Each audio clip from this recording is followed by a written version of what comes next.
guys, welcome back to Magic TV. My name's Craig. It's 9 o'clock, which means it's time for a Talk Magic. And today, I'm so excited. I've spoken to a lot of legends on this channel, but who I have with me today is probably the biggest legend in Magic. This is a gentleman who has been there, bought the t-shirt several times over. He's responsible for more incredible best-selling Magic than anyone I know, and he's just lit up the Magic community again by bringing out what I think is one of the best books I've read in the last year. We'll talk about that more a little bit later on.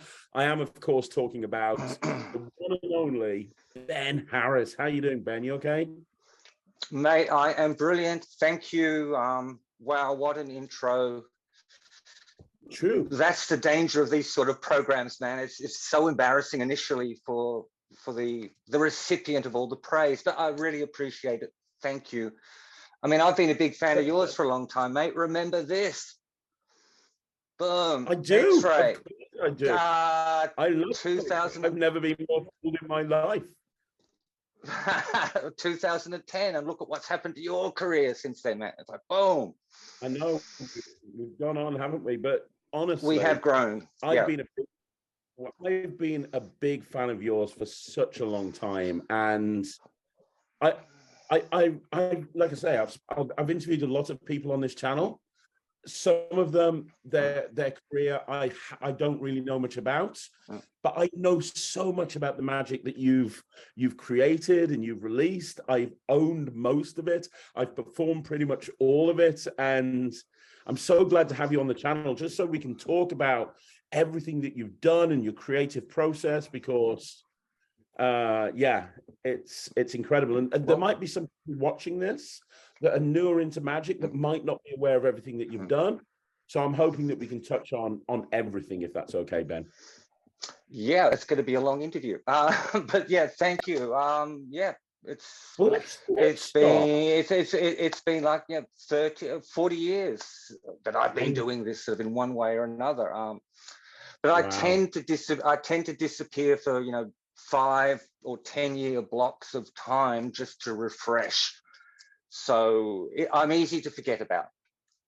I don't think you are. Seriously. Well, let's start at the very beginning. For people who maybe aren't aware of your body of work and who you are, let's talk about your origin story first. From my point of view, it feels like you've been in Magic forever, but there must be a time where you got Magic back. When did you get into Magic, Ben? How did that whole thing happen? Well, as a child, I was just interested. I remember being maybe 10, 11, 12 and watching the Harry Houdini film with Tony Curtis, Janet Leigh, with the family, and I disappeared into my room, into my bedroom, and for half an hour later came back with a mocked up set of multiplying billiard balls made out of ping pong balls, a milk pitcher. It was just obvious to me how these things worked, and I was just fascinated. And to then actually go out and perform these two tricks, for the family, just reinforced it all. And I'd take cereal boxes, makeup tricks. Yeah, it's just always been in my blood. It's what I love to do, and I think you need to do what you love to do if you're going to do it well. It has to have passion. Well, yeah, I mean, I disappear from time to time because you just become physically and mentally exhausted from the work, from the travel, from the writing, from the editorial deadlines, from chasing royalties. So you just disappear, and you come back when you're grasped by that passion again. It has to pull you back in. Well, when you got into Magic, did you want to be a creator or did you want to be a performer? Because we know you as a creator.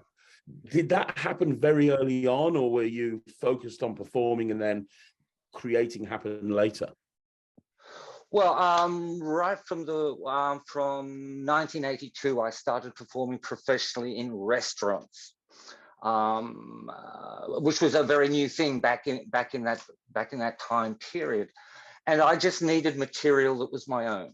I'd been brought up on all of the classic books. I'd studied them all. I mean, Paul Harris is an absolute hero. Darryl, Michael Amar, all of these people, Jay Sankey.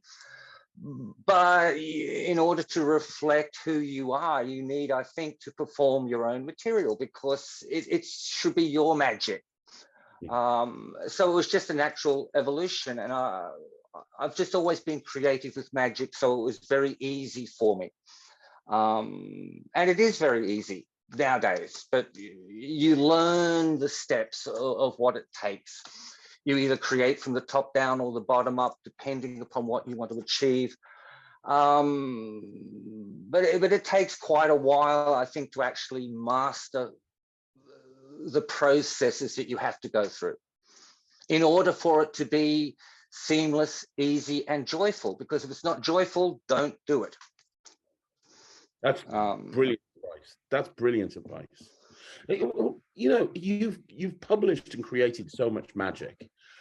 I speak to so many people that have come into magic in the last 5-10 years that want to be creators. They want to make a name for themselves as a creator of magic and publishing magic.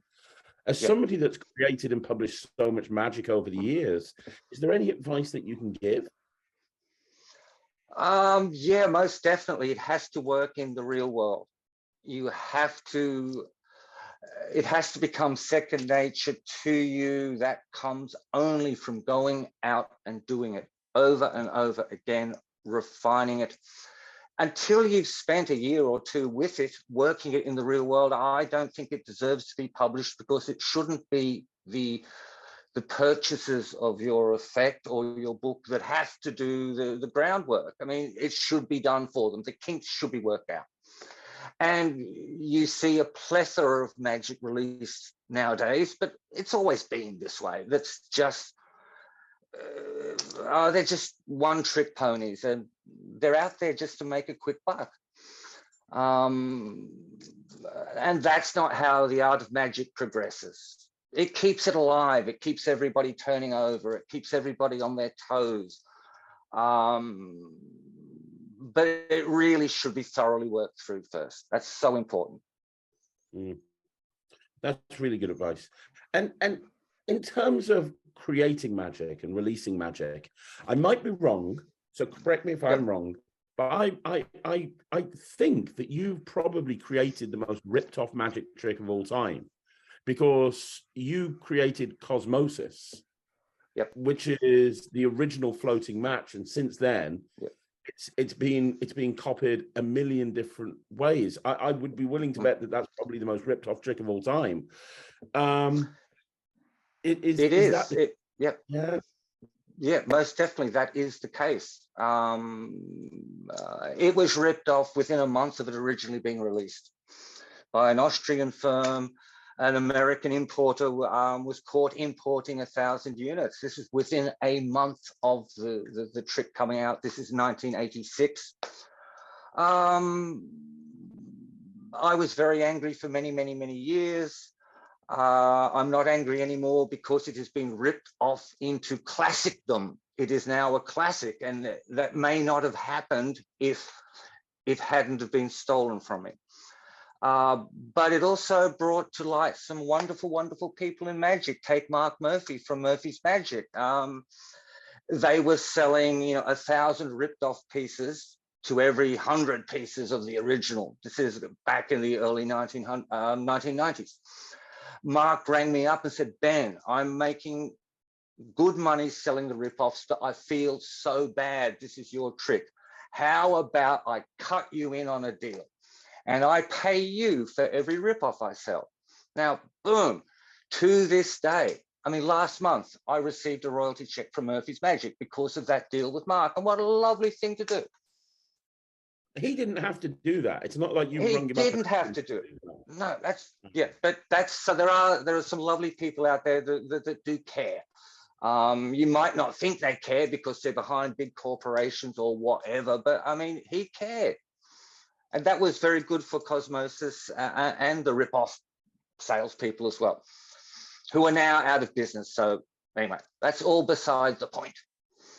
Well, is there anything that we can do as creators stop people from ripping off our magic, because you know it does put people off creating. It does. You know, I've heard of many creators that have just stopped creating because they're sick and tired of creating something and then within weeks having it. John Cornelius is the perfect example. I mean, there's a gentleman who, there you know, go. Yep. got completely fed up. Another one, Steve Dushek, Mr. Yep. Wonderbar. I mean, my God, that man was a tour de force, the loveliest guy in the world, a very dear friend. And he basically just retreated from the market because he could not compete with the rip-offs. And that's so sad, because it's just bad for everybody. You're not going to get any more new ideas from Steve at the time, because why? It's just going to be stolen. Yeah. And it was blatant. Well, it's blatant with the floating match. You can Google floating match and there are a million, you know, $2 versions you can buy from little shops everywhere. There's nothing you can do about it except, there really is nothing you can do about it. You just have to put it out there. Whatever happens, happens, and you move on. As my dad says, what is. And sometimes that's the case. Doesn't make you happy. No. But I don't lose sleep over that particular instance anymore. But I mean, the instant ripping off of books as, you know, scanning them and putting them up as ebooks without the author's permission. I mean, that's absolutely disgusting. It really is. It really is. Yeah, it is. But, you know, a lot of these places are in China. I mean, what can you do about it? Nothing. Yep. No, that's the thing. That's the thing. Just hope so, that there's... So you chin up, move on, and you just leave everybody in your wake. That's all you can do. Again, great advice. Great advice. What would you say, Ben? What would you say was the trick that kind of put you on the map within the industry, put you up there? You know, you mentioned Michael Amar, you mentioned Daryl, you mentioned Jay Sankey, Paul Harris. For me, you're at that level with the Legends of Magic. What was it that put you at that level when you first started creating? Was it Cosmosis? Was there a particular product that you can point to that you went, you know what, this is the one that's kind of cemented my name within the industry? Yeah. Well, firstly, you can't put me on the same pedestal as those guys, okay? I refuse to accept that. They are my heroes. I stand on their shoulders to whatever degree I stand on their shoulders, and I love doing that. I miss Daryl very much, a lovely guy. What was your question again, dude? I got distracted there. I don't know. Yeah, is there a particular trick that kind of... Yep. Cosmosis for sure, because of the controversy. Controversy is very good in magic. Ask Uri Geller. His entire career, is on about controversy and being consistent with that.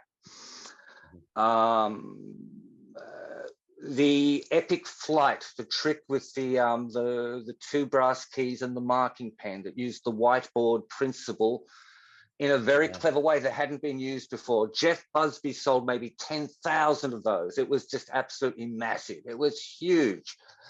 The book Gellerism Revealed was very important as well. Very important, because it was the first book of the time period that dealt with the methods physically, one after the other. Here's how you do it. Here's, you know, really nice ways of replicating what Uri Geller has done. Yeah, those 3 things: Epic Flight, Cosmosis, and Gellerism Revealed, for sure. Wow. And I mean, they're so different to one another as well. Well, I like exploring different areas, because I get bored and then we'll have to leave unless I find something that excites me.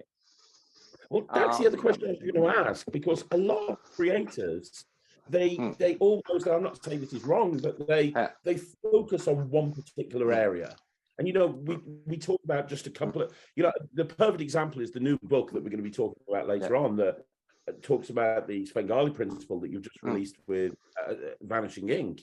You know, parity is this incredible, almost cerebral tour de force, where, you know, you're dealing with odds and the impossibility of things. And then you look at something like the Chimera presentation, where you've got like multiple color changes built in. Just in that one book, you've got mentalism, you've got incredible visual sleight of hand, and you've got all of these elements going into one book. And all of your products you released over the years, you can't pin yourself down to one genre.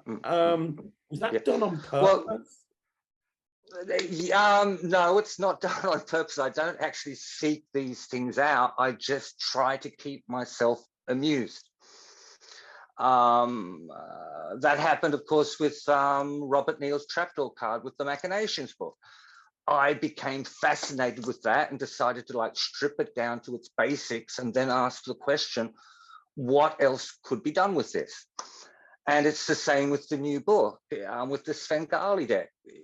You know, we've had it since 1905, but we've used it pretty much in the same way since then. Sure, we've made little variations here and there, but I don't think until recently anybody had asked the question, is a Svengali deck still a Svengali deck if you throw away the 26 force cards? Because 26 force cards, that's an inherent part.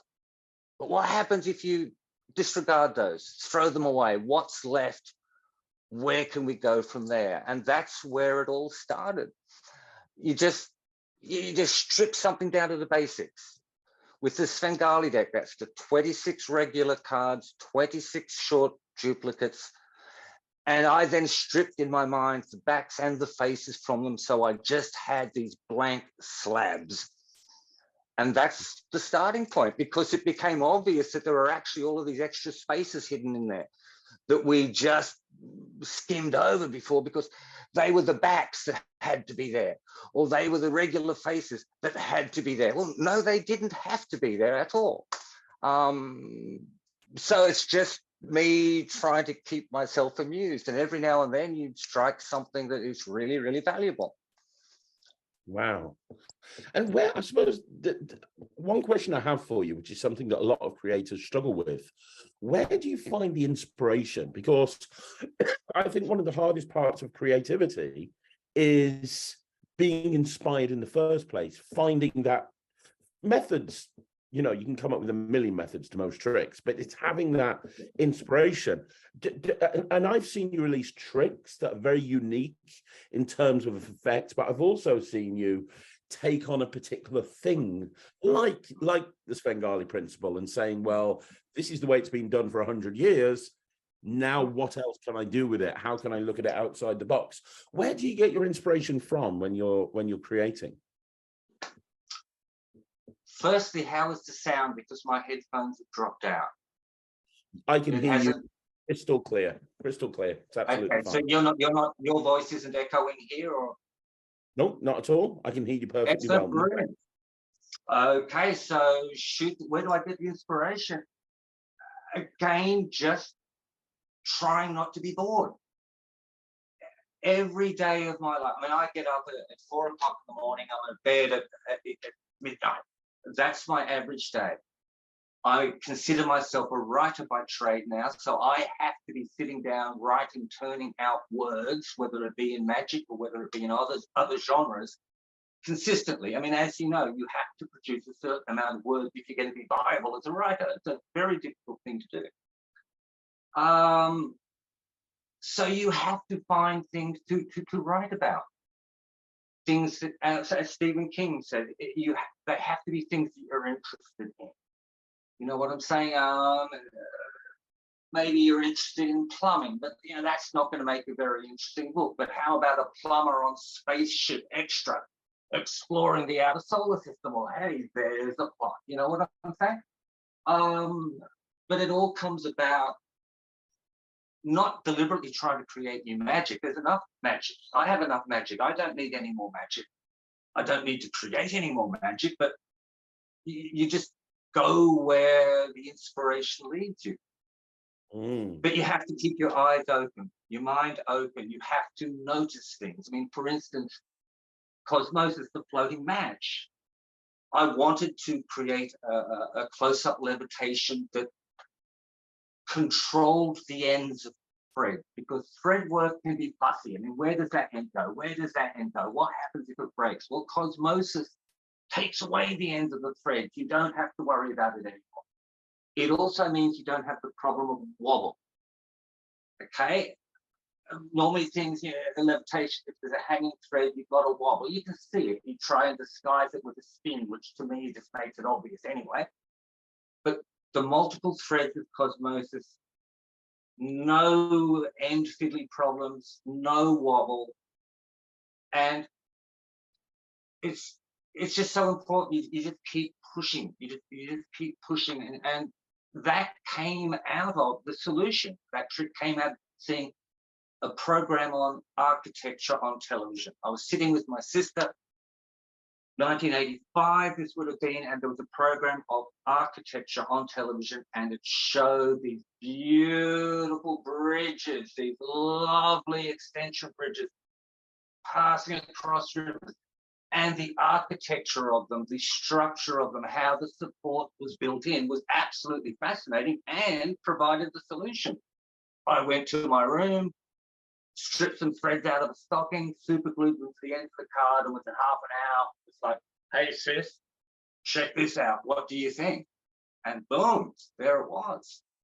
Of course, you know, all that handling's come after that in this particular instance. It's like, how do you put the match on the card and flex it without anything happening? That's a very, very important disconnect, very important part of the effect. See, I'm babbling here. Tell me to stop if you like. No, you're not. This is fascinating, man. Fascinating. But see, the interesting thing is the Cosmosis book ran for 24 A4 pages of detail. You buy the rip-off, you get, if you're lucky, one A4 page of basic information. So all the subtleties that make it powerful are gone. I mean, I attended conventions in America in 1986 and 1987 and fooled personally hundreds of magicians with it, because again, this is a detail in the manuscript, the real manuscript. You can do this with a signed card. The spectator signs his name on the back of the card. The match floats off their signature. I mean, it's totally impossible. They can take the card at the end as a souvenir. This is all in the original manuscript. I remember performing it for Max Maven the first time I met him. Dear Max. And he loved it. I still have the card somewhere with his signature on it. That's great. And the little broken bits of thread at the end. That's amazing. So let's talk about one of my favorite tricks, or a couple of my favorite, because you've got so many, but one thing that you brought out many years ago, which I love, is, do you remember, of course you're going to remember it, Exit 51?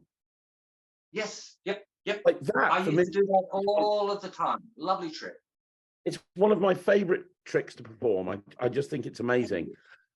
Where did you get the inspiration for Exit 51? Paul Harris's original Vanishing Deck. That's what I thought. Right, okay. Yeah, it was just another way of making the same gimmick in a way, you know what I mean? But it allowed a quick shuffle or cutting sequence, which the original didn't. But yeah, Paul Harris. See, there you go. So that, I mean, Paul Harris influenced that completely. And I mean, it's fully credited, I'm sure, in the manuscript. I mean, Paul and I are good buddies. But yeah, it's Paul's completely. So how important, if somebody wants to be a creator, how important is it to be well read? I mean, you're sitting there in front of a very impressive library and a very impressive collection of books, some of which I've never read. And I know how well. Again, this is so that I keep myself moving forward, new stuff. I mean, there's not just magic books. There are books here on science, pseudoscience, whole section of Carl Sagan's books. I mean, we live in a very, very magical universe. And I think you see, like in the Symmetry Parity book, I sort of touched on some of these things. yeah, there's a lot of magic out there in the universe. What we do as magicians, of in many instances, pales in regard to the magic of the universe. But that's no reason to not to try and be as magical as you can. You know what I'm saying? But we have, Mother Nature is a hell of a wizardess to live up.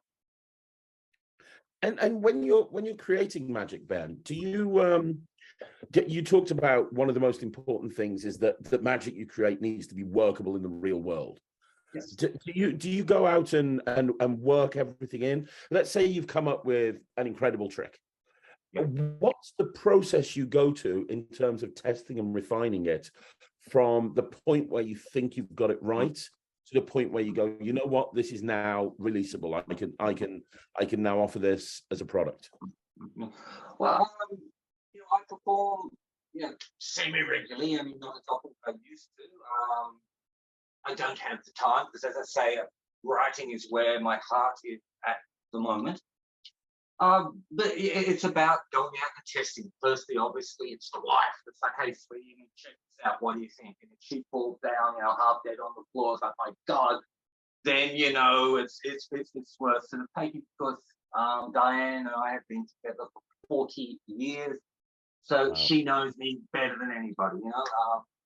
So that's the first test. That's the litmus test, and then it's just friends and acquaintances, day-to-day business meetings,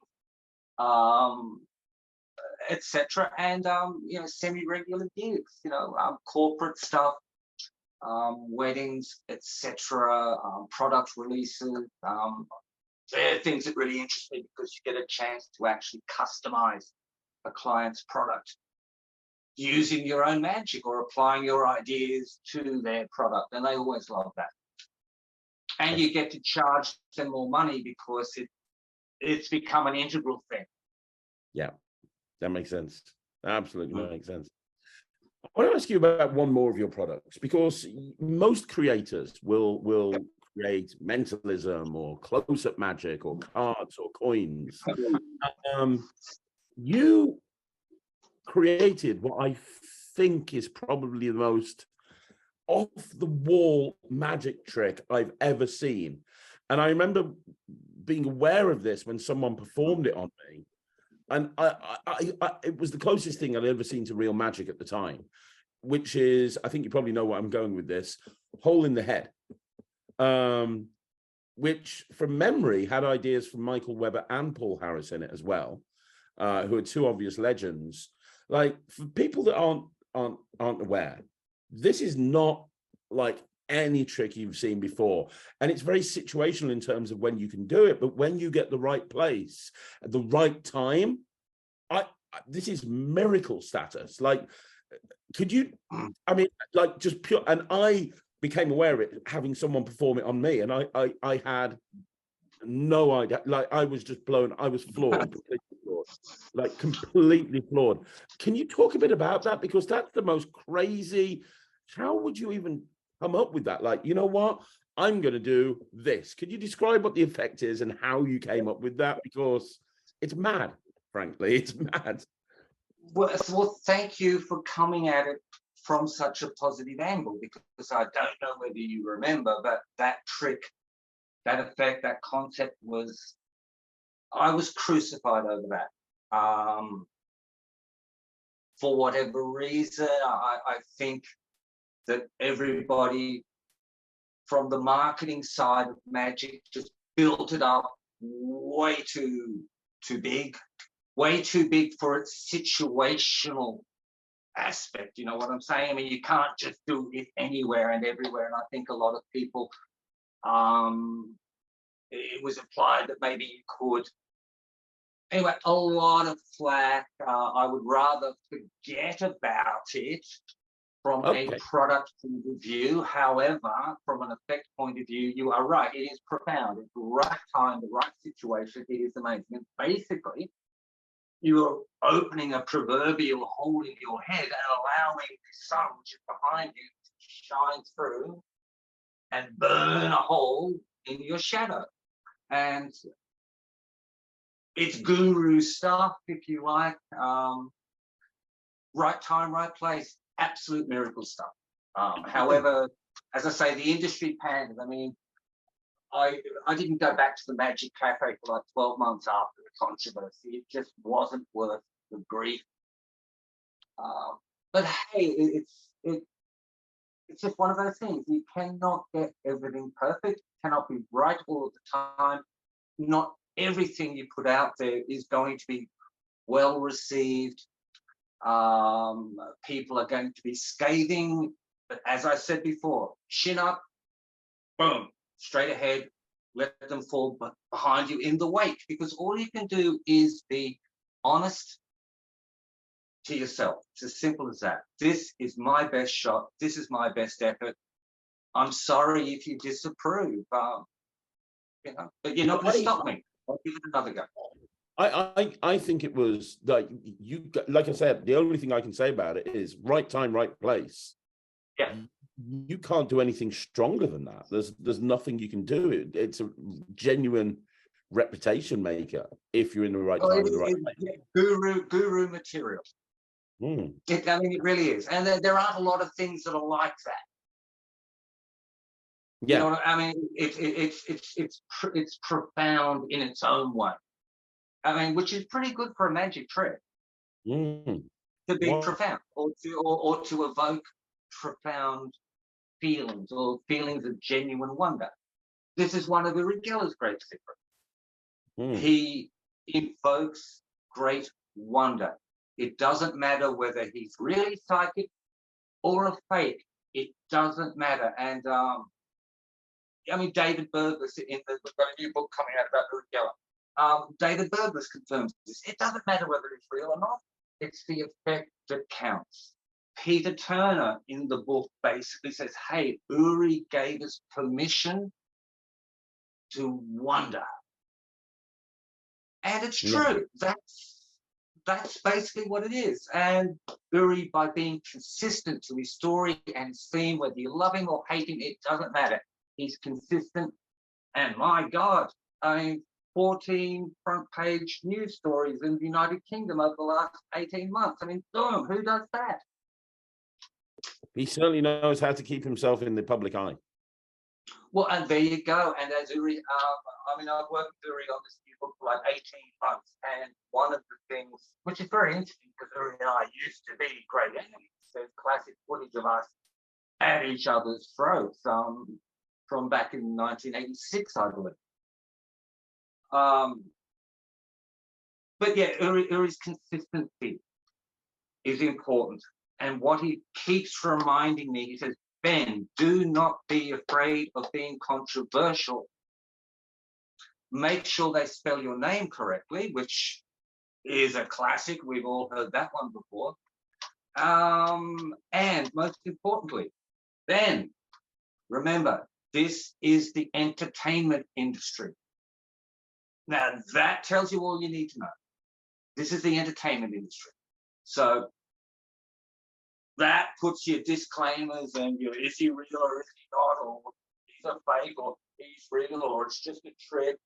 It puts it all in perspective. This is the entertainment industry. And I mean, hey, you have, you know, amazing plots in movies that are just beyond science. Well, how is that different to the claim that a spoon can be bent scientifically? Really isn't. It's the entertainment industry. Yeah. And I think that's just such an important lesson for magicians to learn, for us all to understand. This is the entertainment industry. Yeah. Anything goes, so long as it's moral and so long as nobody's getting hurt. Basically, anything goes. Yeah, I completely agree with you 100%. And you mentioned that, I have a couple of the questions, but you mentioned there the words new book and Uri Geller. So is there a new book coming from you, Ben, about Uri Geller?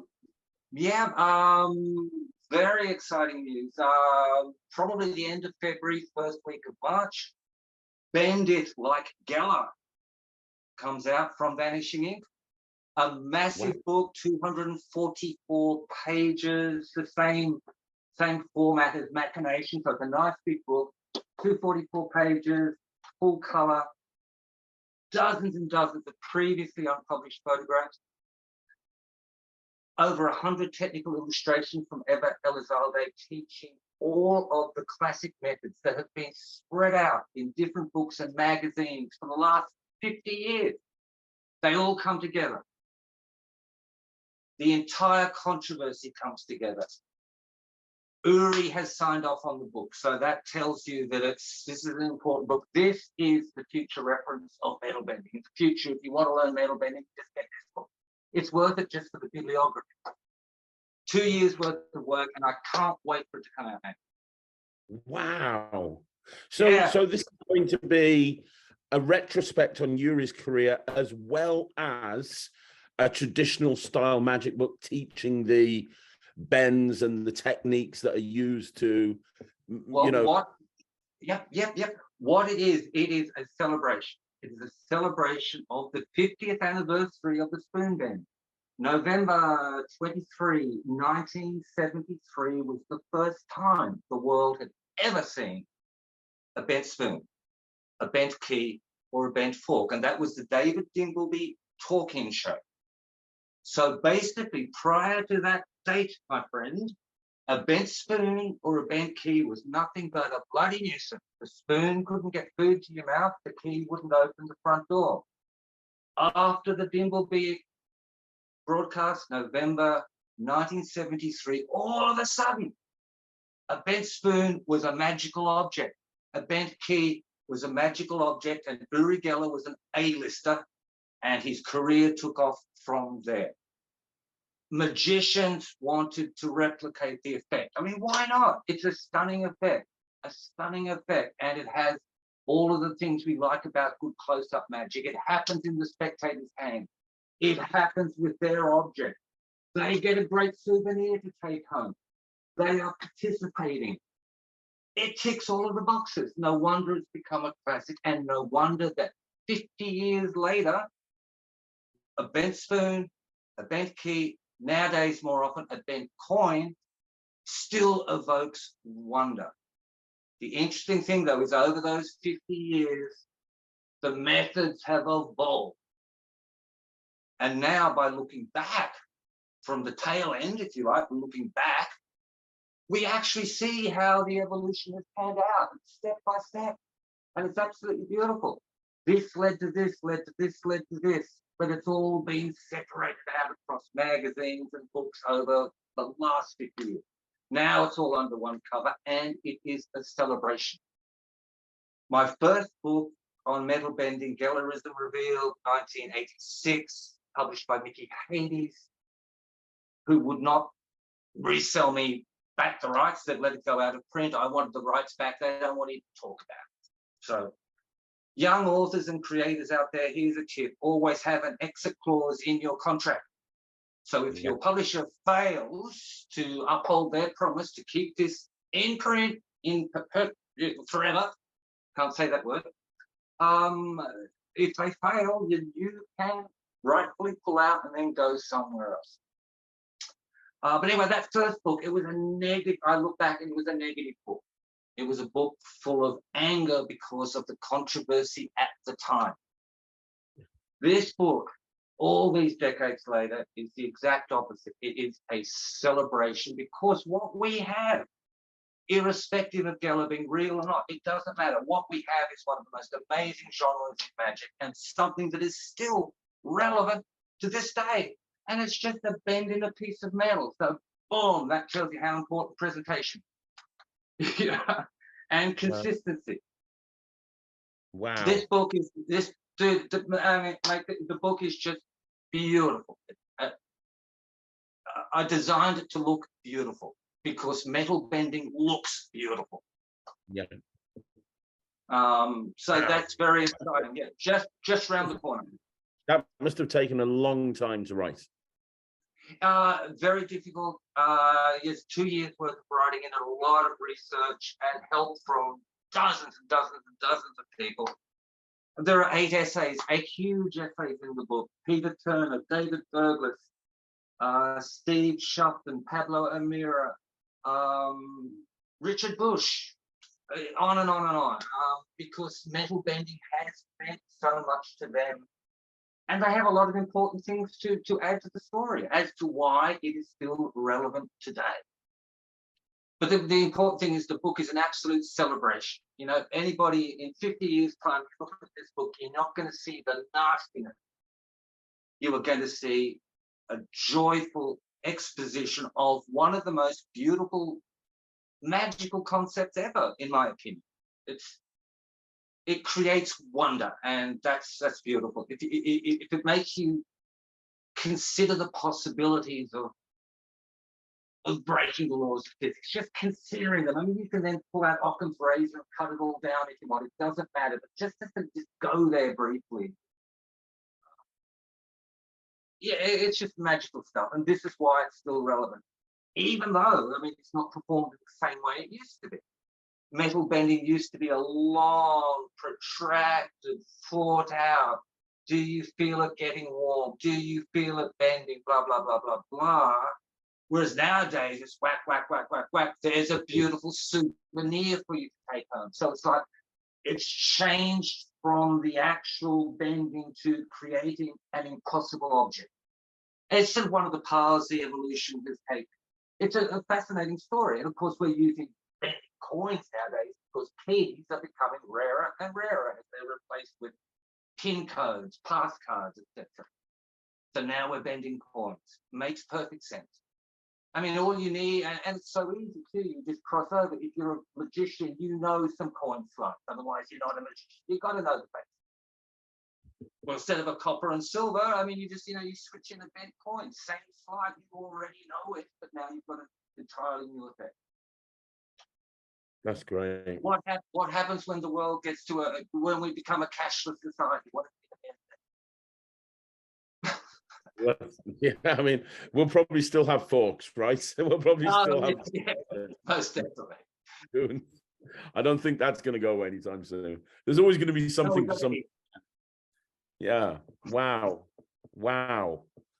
And let me ask you a question. You mentioned right at the beginning of this interview that you like to go away for periods of time. Yep. And that's to recharge and rejuvenate. Are these planned absences, or so for example, you've obviously just spent a long time writing Symmetry and Parity. That's come out a couple of months ago. I know that volume 2 is coming out any day now. Then you've got Bend It Like Geller. That's 3 books in essence that have taken a long time to write. Yes. Are you at a point now where you're like, you know what, I'm going to take a few years off, or do you have other plans? Like how do you decide when you need to take a step back and then come forward into the limelight again? Life decides for me. I mean, at the moment, there's 3 new books that I'm halfway through writing. They're all contracted, so it's a matter of finishing them. Wow. After that, but they're different genres. They're not all magic. Okay, so this is one of the things I do. I might, okay, so we've had Symmetry and Parity, Bend It Like Geller, and as you mentioned, the second Symmetry and Parity book, which will be an ebook, and we'll get to that in a second. The other books, the 3 that I still owe my publishers, one of them is a magic book, 2 of them are not magic at all. So that's one of the ways I get away. I can get away from magic by deciding, hey, I'm going to spend the next 18 months fulfilling these book deals. That will give me the refreshment I need. Well, it's like writing. I mean, you know yourself, once you finish the piece of work, you put it aside for a week, a month, 6 months, whatever.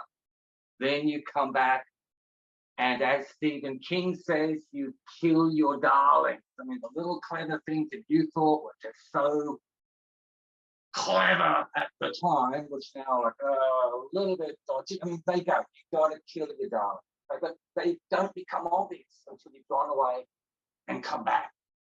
I think that's very, very important. So sometimes it's only an 18 months, 2 years sort of break, but sometimes that will extend because something else will have attracted my attention. Now, I'm only right to come back to magic when something in magic attracts my attention and pulls me away from everything else. Which sounds over dramatic. I know that sounds ridiculous, but I mean, that's just, it's got to be that strong. Otherwise, I'm not going to be passionate about it. I don't want a casual look. I don't want to write about it casually. I want to give it everything I've got, because that's what I do. And if you're not going to give it everything that you've got, then maybe you should be doing something else or taking that break. So maybe if I'm finding I'm not, you know, if something's dragging or I'm not giving it everything I've got, that's one of the reasons that I'll take a break. That break could just be a month in the library, just doing nothing except researching a string of something, you know, through a whole lot of history. But I mean, it's a distraction. You got to keep yourself amused. Yeah, you have. Wow. Just for yourself.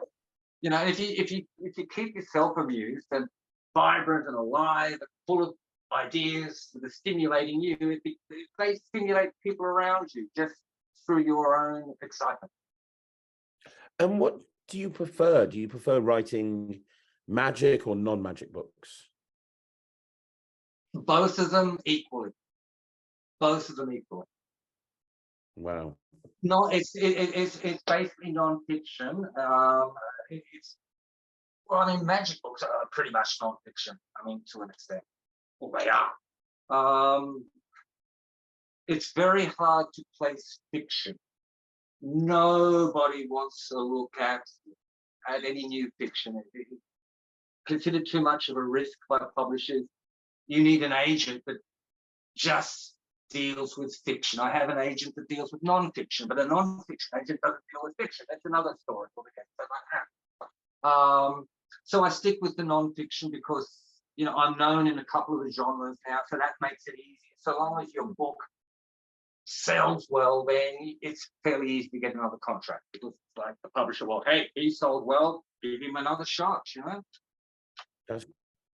That's great. And on the subject of having a publisher, one question I get asked on the channel a lot is how you, again, going back to creating magic, how do you bring it to market? And do you, a lot of people say, oh, I'm going to publish it myself, I'm going to self-publish. And then a lot of other people say, oh, I'm going to go through a Murphy's or a Vanishing Ink or a Penguin Magic or whatever it is. You have a big name in the industry.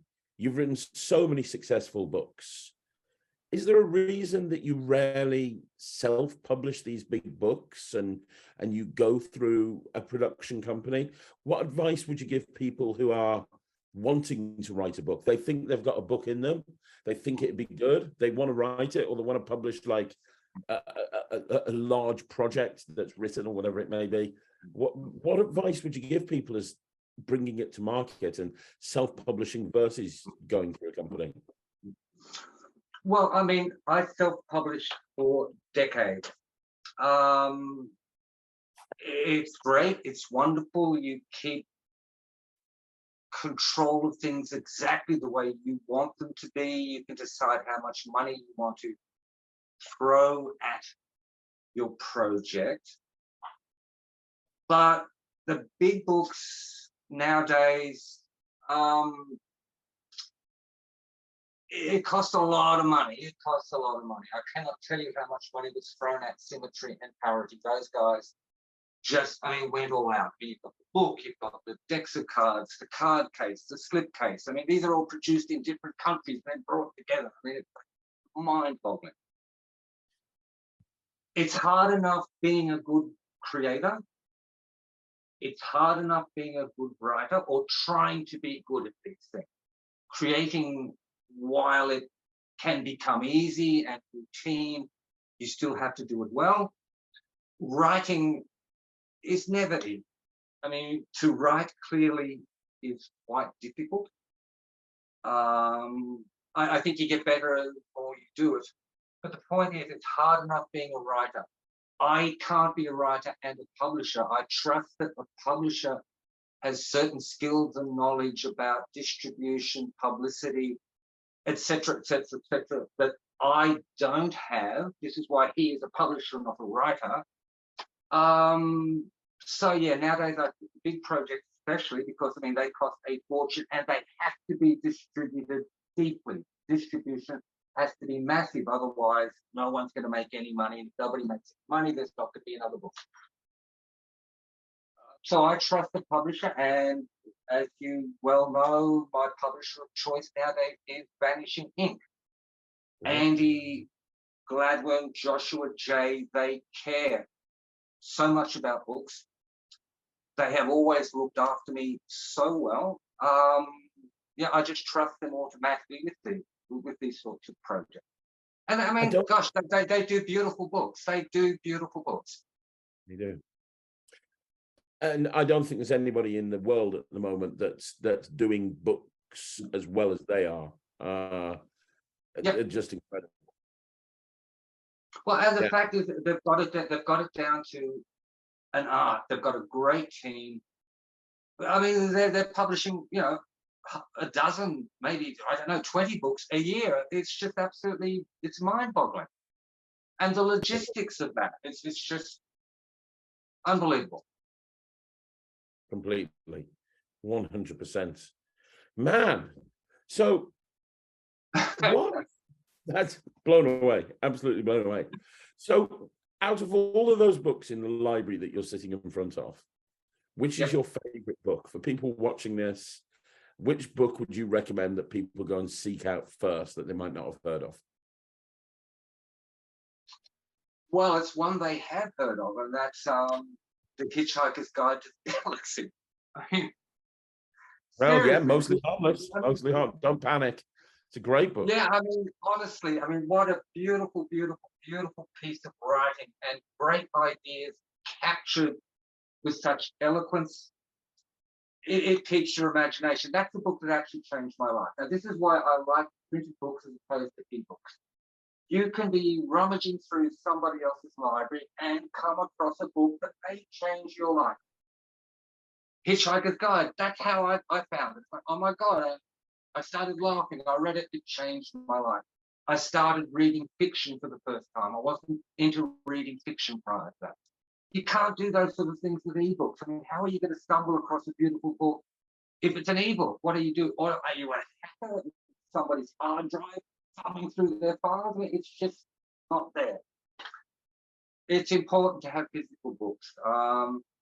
I resist ebooks. However, I do have to say that out of necessity, for instance, I mean, an ebook does allow very quick, easy, cost-effective distribution. You're not waiting for printers. And I mean, like throughout COVID, well, Symmetry and Parity, that was 18 months of production due to, you know, the delays from the COVID break problems, etc., etc., etc. Ebooks circumnavigate that. And on the 17th of February, which is just around the corner, through Vanishing Ink, we are gifting everybody volume 2 of Symmetry and Parity, which is like an 88-page manuscript, which is the work I completed after handing the manuscript over to Andy and Josh. Nobody knew there was going to be an 18 months delay. I got bored during that 18 months delay. I wanted to start interacting and talking to people, but I couldn't. Contractually, I couldn't. So I just kept creating, and this is the result of that. Beautifully book, and the guys at Vanishing Ink, I don't know how they're going to do it, but 17th of February, Symmetry and Parity gets even better without compliment. Wow, that's amazing. I'll send you the manuscript later on when we're finished. Thank you, Ben. That's, I mean, that's amazing. I mean, it just shows the it just shows the character of Vanishing Ink and you, that, you know, you didn't have to do that. The book, the product is great on its own, but you didn't have to deliver. Wow, you know, that's well, the thing is, this second batch of material will eventually work its way into the reprint or the second edition of the Symmetry and Parity book. But why wait a couple of years for that to happen? I mean, this material is important now because people are talking about it now. People are talking about the Svengali deck now. you've got a big Svengali deck project coming out, I believe. Yeah, This yeah, year of the Svengali.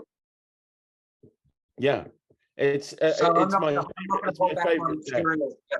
Yeah. So I'm not going to hold back my material for 2 or 3 years and miss this wave, because it's exciting to ride a wave of interest in the market. I mean, it's fashion. I mean, in a couple of years, it won't be the Svengali deck; it'll be something else. Yeah. Yeah, This is how the industry works. But and it's nice. I'll tell you, I'll go on record, Ben, as saying that Chimera, the color changing deck that you put together with the Svengali principle, is probably the best application of that principle I have ever seen, ever. Like when I was reading through it, I didn't have the deck in hand, and I was just reading the book, and I was like, this is ridiculous. This cannot look as good as it's written up here. This is ridiculous. And then I took the deck and I was like, this is insane that you can get that many color changes showing the fronts and backs of every single card multiple times. And you have so many. It's brilliant. It's brilliant. As far as I'm concerned.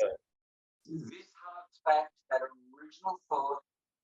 If you have a Svengali deck, which inherently has 28 identical force cards, and you throw away the 28 force cards, what's left?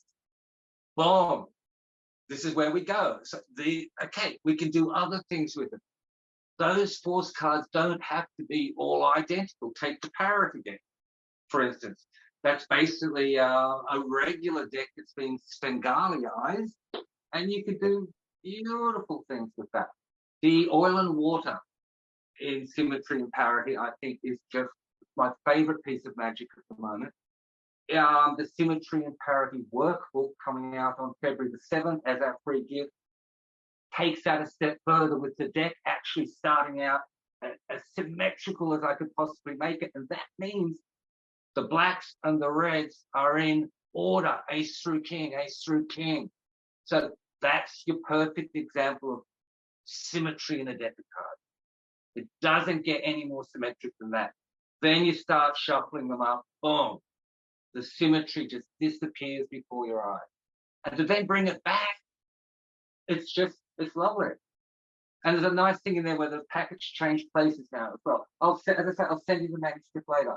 Wow, that's insane. Yeah, that's incredible. And something in there called the Svengali deck, which is actually 2 Svengali decks in one. See, I know it breaks your brain. It breaks your brain. Wow. And I loved a couple of things I loved about the project, actually. I love the reference. I'm a big sci-fi fan, always have been. And I love the references to both Hitchhiker's Guide to the Galaxy and also Doctor Who with Case of the Tardigan. I thought that presentationally, I loved that. I absolutely loved that. Yes, yeah. Well, I was thinking originally of doing the Tardian case in royal blue, to sort of more accurately look like the Doctor's TARDIS, but we went for the pearl white with gold trim, and it looks lovely. They were handmade in Malta. Oh, really? Yeah, and then shipped to California for packaging. Yeah, it's one of the reasons why it took so long. All of these things were handmade. I mean, the Svengali deck that come with the project, the Chimera deck, the Parity deck, and the Imagination deck. It's 3 decks, but you can't actually just do a print run of those 3 decks to get the product. The US playing card company doesn't work like that. It actually involves 6 decks, which are then coalesced. It's a massive undertaking. And the interesting thing, the guys at Vanishing are so cool. When I sent them the original, I sent them a mock-up of the whole thing. Case, the tray, the cards, the book, everything, complete mock-up. Cost me $300 to produce the mock-up, but I wanted to impress them. I thought they'd probably say, well, yeah, Ben, that's all really fine and well, but do you think we're going to throw money at all of this? I didn't think for a second they'd go for it. I thought, we'll just produce the book, because the book actually teaches you how to make the decks of cards. Yeah, You it does. don't need them. You don't need them. But Josh and Andy, it's like, man, no. We give them everything they need. Doesn't matter how much it costs. This has to be a complete kit. So, boom. Thank you. It would have been so easy to say, no, no, no, no, no. We'll save all the money and just book. But boom. It's their enthusiasm at Vanishing Ink. It was just absolutely brilliant. As an author, I like to see that. I mean, dealing with other publishers, the traditional publishing industry moves like a dinosaur. Seriously. It's like, yeah, a reply to, hey, where's my royalty check? You know, will take 3 months to answer. I mean, I'm talking about real world, real life publishing, not the magic industry. Yeah, but the enthusiasm from Vanishing Ink is just brilliant. That's great, and it shows the faith they have in you. That because that's not going to be a cheap investment to make that book and the cards and everything. No. They're going to spend a fortune on that. So it shows that the faith they have in you, in your reputation, and the quality of the work that you produce, that they're prepared to put that level of investment in. Yeah, well, most definitely. I mean, right at the beginning of the project, with the signing of the contract, that's basically what they said is like, guys, yeah, but Andy and Josh, we have this faith in you. We're going to throw X amount of money at this. And I almost fell off my chair. It's like, gosh, you know, I hope your faith is not misplaced, because that's an awful lot of money. Point is, boom, end of the day, a few months later, massively successful product, paid for itself. Everybody's happy. I'm happy. The publishers are happy. And we are happy to, boom, gift everybody with the workbook, which I think everybody's just going to love. It's a really interesting material. That's great. That's amazing. So one more question. What's coming up in the future? Now, you've mentioned, obviously, the very imminent arrival of Bend It Like Geller. You talked about 3 other books that you're bringing out, one of which is magic, 2 of which aren't. But outside of that, specifically with magic, is there anything else that you would like to achieve in your magical bucket list? Because let's be honest, Ben, you've achieved more than most magicians could ever dream of. You've published hundreds of tricks and books and manuscripts and ebooks, and all of them have been well received, and you have literally changed genres with some of the things that you've brought out, the Svengali deck being a perfect example. Is there anything else that you're kind of thinking, I'd like to do that? It could be as a performer or a creator or a lecturer. Is there anything you'd like to do in the future that you haven't done that's something that you'd like to do? Well, this harks back to what we discussed before. No, I don't have any plans to explore anything in particular. I have to just wait for that inspiration to come. And it's something that's taken many, many years to learn, but it's like relationships. Youngsters nowadays, well, they always have done. You go out, you're looking for a partner, you're actively looking for something, you're looking for that right girl, looking for that right guy. It's all very forced. You're not necessarily going to find the right person under those circumstances. People fall in, well, falling in love is called falling in love for a reason. It happened. It just, boom, all of a sudden, I mean, casual gaze across the room, whatever, but it happens. It's unplanned. I love magic, and for me to fall in love, something has to seduce me.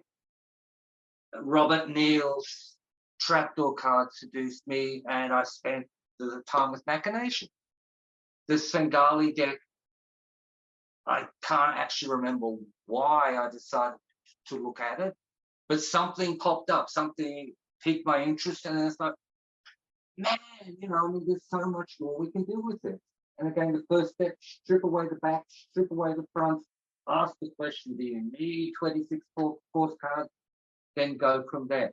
The Chimera deck that you mentioned before, with all of the color changes, that begins with that blank deck and noticing, well, that's where the backs would normally be, but hey, we could put more backs there. And hey, we could actually put more back here, and so long as we keep faces here, if we're clever, we can show faces every time. So that's how it all starts, stripping it right back. One of my bucket lists, I'm not through with levitation yet. I think there's something out there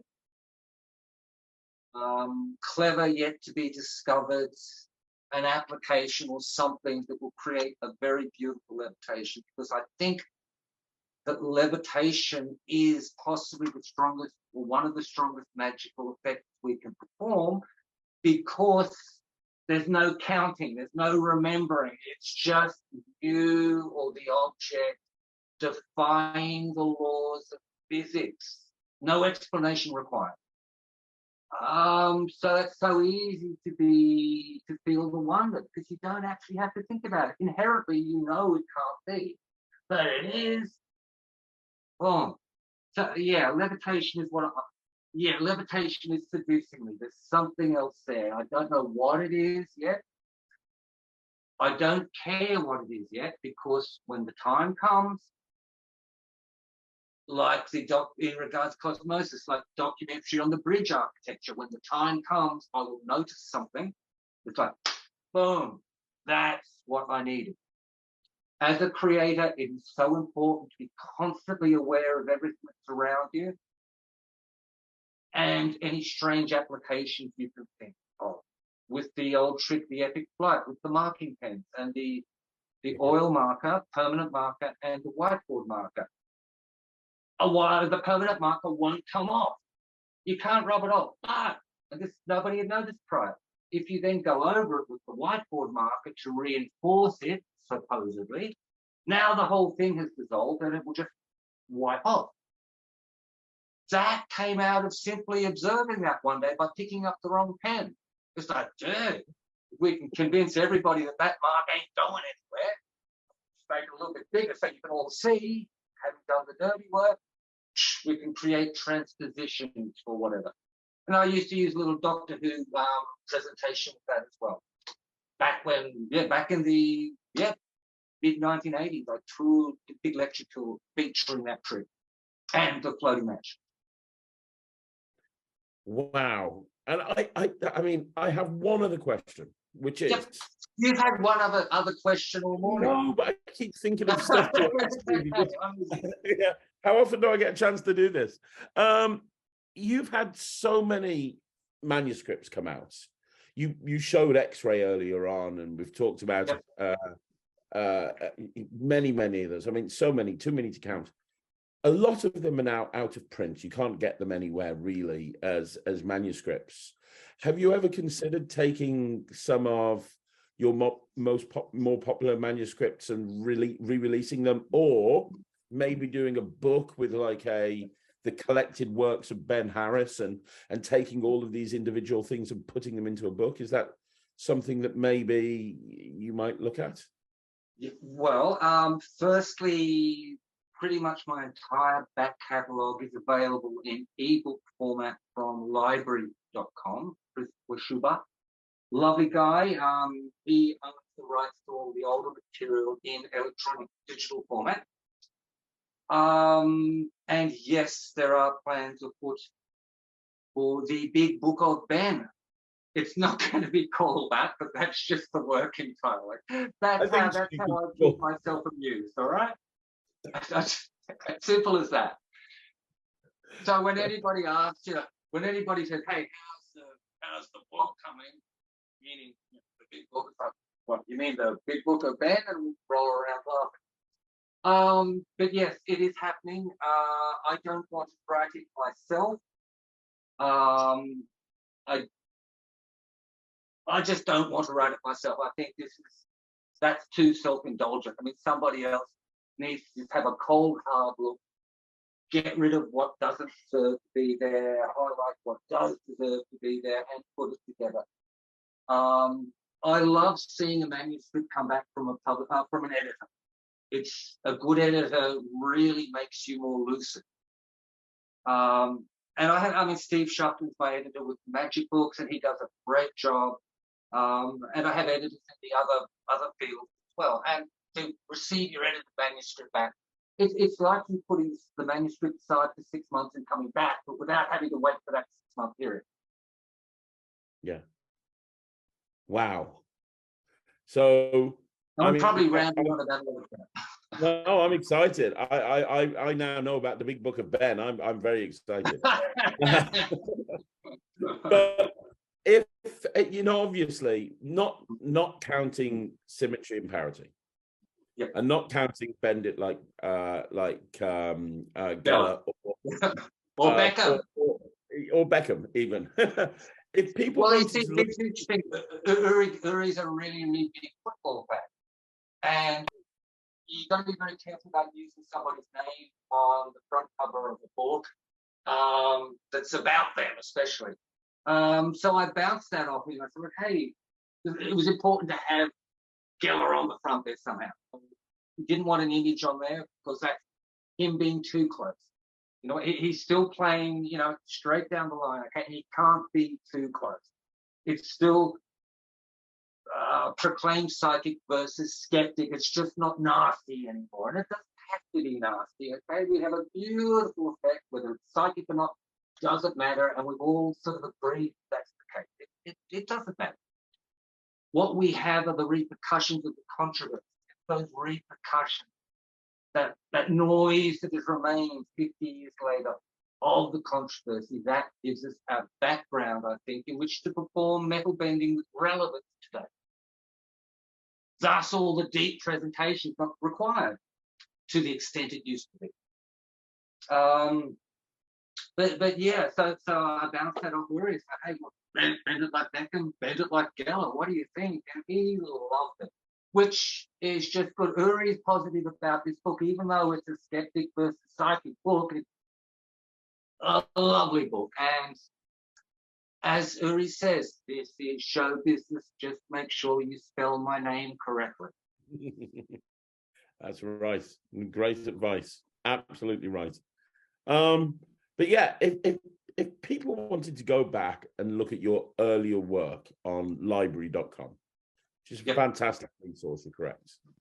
And they were looking through and they want to get one manuscript to get an idea of your work. Yep. What one thing would you suggest that they pick up from library.com? Oh gosh, that is a difficult one. Probably Crossroads, because I Crossroads is something I'm really proud of. I think that's a very, very clever problem, a solution to the problem of pretty much producing a name card from your pocket or from your shoe or from under your hat or whatever. And it has a lot of applications. I personally still think it's very clever, and I like clever things. We all like clever things. So long as the clever bit's not the main bit, you know what I'm saying? You've got your effect and your presentation. If the method happens to be clever, that's just like a little extra bonus. It's a private little chuckle we have to ourselves. But yeah, Crossroads, yeah, for sure, I think. Crossroads was excellent. And X-Ray. Well, like I said at the very beginning of the interview, and if people haven't seen my review of X-Ray back in 2010, when me and David Penn were running the Wizard product review together, go back and watch it because, yeah, it made such an impact on me. I had never been so fooled at that point as I was. I seem to remember just completely losing it on camera and not having a clue. It was, which delighted Dave no end, but it's I know it's a magician fooler. I mean, it's something like all of your material. It works for real people 100%, but it's one of those tricks that you can pull out at a magic convention, sitting around with your magic buddies, that will just completely blow them away. Yeah, and even though I established the parameters for the plot for X-Ray myself, it was my good buddy and editor Steve Shupton who actually came up with the very, very elegant solution. So on you, Steve. Thank you, my friend. That's amazing. That's amazing. Ben, you have done so much for the magic community. You have written so much, you have produced so much, and you're a shining light. You really are. I've said to you, for people that are watching this, I remember contacting Ben about 2 years ago when I first started Magic TV. And I said, I'm doing interviews. I'd love to have you on the channel. And you were like, yeah, let's leave it until the book comes out. And I'd love to do an interview. 2 years later, pretty much, we finally got to that point. I've been wanting you on the channel since then, and I'm so glad that I've had you on here doing an interview. Thank you so much, Ben. I really appreciate it. My friend, it has been an absolute pleasure. Anytime. Well, this platform is yours to use. If you ever want to promote anything, whether it be a new book or a new project or anything at all, I'm at your disposal because, you know, I think that's just lovely. Thank you, my friend. That's beautiful. And I think when Bend It Like Geller comes out and you have a copy in your hands, we should talk again because it's a very important book. I'd like that. Yeah, and it's an important book. Doesn't matter who wrote it. I happen to have written it, but that doesn't matter. It's an important book, no matter who wrote it, because for the first time ever, we have the entire story. And it presents an evolutionary path that wasn't obvious before. It wasn't obvious until I sat down and got this material. It's like, oh my God, A leads, B leads, C leads, D. It's just absolutely amazing. I mean, the first metal bending gimmick was invented by Ali Bongo, who happened to be seated in the front or in the audience of the David Dimbleby talking show during Geller's breakout performance. I mean, little bits of information like that are just like, boom. Wow. Yeah, it's very well. I didn't even know that. That's amazing. Yeah, the Bongo Bender was the product, and it was soon followed by the Xanadu Bender and other products, which now, of course, have led through evolution to the variety of coin bending gimmicks, etc. that we have today. Mr. Ali Bongo, the Shriek of Araby. We've got a lot to thank Ali Bongo for as well. We really have. We do. Yeah, we stand on the shoulders of giants, right, Ben? For sure, mate. Yep. Yeah, that's amazing. That's fantastic. We need to wear comfortable shoes. 100%. And I would be delighted. I would be delighted to have you back on the channel when Bend It Like Geller comes out, because I'd love to. We shall do that. Wonderful. I'd love to do a deep dive into that and find out more. Of course, I bet there's some great stories in there. I mean, for instance, I'll just give you a snippet. It was pulled off the presses in China due to a censorship issue. We're talking about spoon bending. We'll talk about that next time when we do a proper interview. But I mean, the little stories are just incredible. That's amazing. I cannot wait. I genuinely can't. Ben, if people want to connect with you, what's the best way to do that? If they want to reach out to you, is it email? Is it a website? Is it social media? Is there a way that people can reach out to you? Yep, just go to the website, which is wowbound.com. And basically you click through, you come up my link tree, and there are all of the products that are available, signed copies of books, and the social media links, YouTube videos. If you want to go and have a look at some of the Symmetry and Parity stuff, I've got a YouTube channel devoted just to that. And shortly you'll be able to download for free the Symmetry and Parity workbook. Once Spanish Ink have released that February 17th.